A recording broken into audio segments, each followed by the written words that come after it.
As a teenager in the late 60s and early 70s, I decided to allow God to choose my mate. So in February 1974, a handsome young man I had never seen walked into the church. I knew immediately this was the man that God had sent me. I was in college, so we didn't date until June of that year. People tried to talk me out of marrying him because our backgrounds are so different. I was a college-educated city girl. He was a country boy without a lot of education. But I knew what God said, and I trusted God.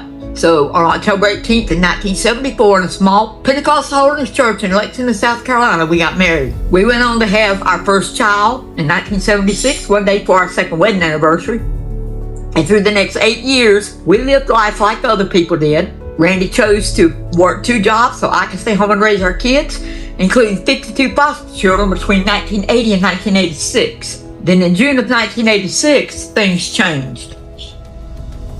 In June of 1986, we had 10 straight days of 100-degree temperatures. I was driving a small gasoline truck, hauling about 1,800 gallons of gas. It loaded from the top. That was the old-time way. I was standing on top of the truck loading when I heard a small pop. I looked down inside the compartment and saw a small blue flame. As oxygen hit that flame, it became like a blowtorch. I hollered at my buddy beside me, "Fire!" And he dove off his truck, didn't get hurt, and I dove off mine and broke my leg. I heard it pop when I hit the ground. A fire was coming up between my legs. I was surrounded by a curtain of fire.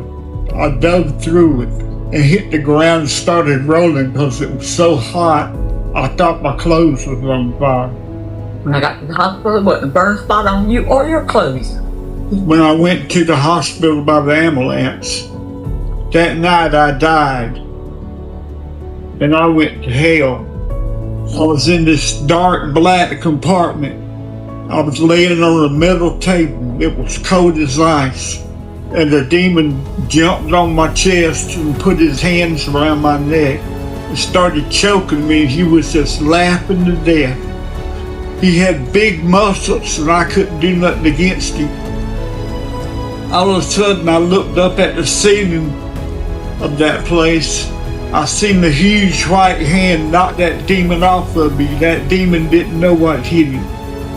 When I come to in my bedroom, Terrie said I was standing up in the bed. I couldn't have done that on my own with that broken leg. He was a Christian when we got married, but later on he kind of wasn't living the life he should live. Yeah. I think working too much, and he wouldn't go to church with me, to our church, but any other church he would go to. So the morning he got up and he said, "I'm going to church with you." It's the day I knew he was ready to rededicate his life to God. Yeah. And that's what happened. And he's been living it ever since. Yeah. That's all. And the marriage people told us wouldn't work because we were so different. We're looking at 52 years this October.